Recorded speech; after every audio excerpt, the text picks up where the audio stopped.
course is actually for team leaders and managers, and the whole idea of that is that they come along and they learn what the 8 characteristics of high-performing teams are. Then we go through some different strategies around how we might implement those. The 8 characteristics are building trust, being agile, sharing leadership, managing stakeholders, creating a purpose, improving systems, managing diversity and continuous improvement. So all of those 8 are critically important, and if you show me any high-performing team, whether it's the All Blacks, each team would actually have those 8 characteristics. There's a number of things I think that contributed to the success of the All Blacks. Obviously we have the haka and culture as a part of the team. The organisation, the All Black team, we're made up of a lot of different backgrounds. Ethnic backgrounds, Fijian, Samoan, Tongan, Māori, Kiwi, like English, South African. That makes up a lot of the All Blacks. So they sort of came up with a way and used the haka in a sense that, yep, that represents New Zealand, but also gave the players from different backgrounds a bit of a buy-in. And I think when you have something that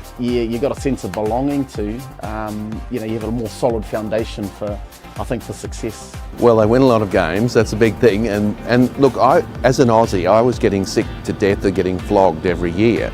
And I thought to myself, well, if we can't beat them, at least learn from them. They do a lot of things off the ball that I think a lot of people wouldn't understand until they found out about that.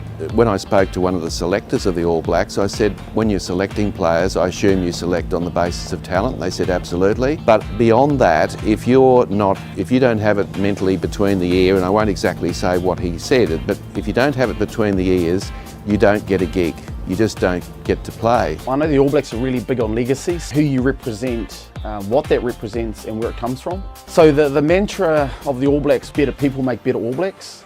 Character is a huge part of becoming an All Black as well. So you might be the best player in the country, but if you're not of certain character, very difficult to become an All Black.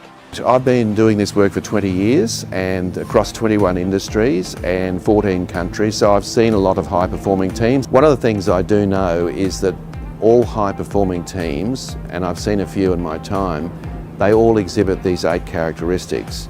Yeah, so the course is very much founded on the book, and I'm very proud to say it's just come out, and we go through the 8 characteristics. We've had about 6 of these courses running, and we've had participants come back and they've tried something out and they've emailed me and they've said, hey, this actually works. And I'm thinking, well, of course it works. I know it works. So we've had some really good feedback around the course, and hopefully we can go from strength to strength.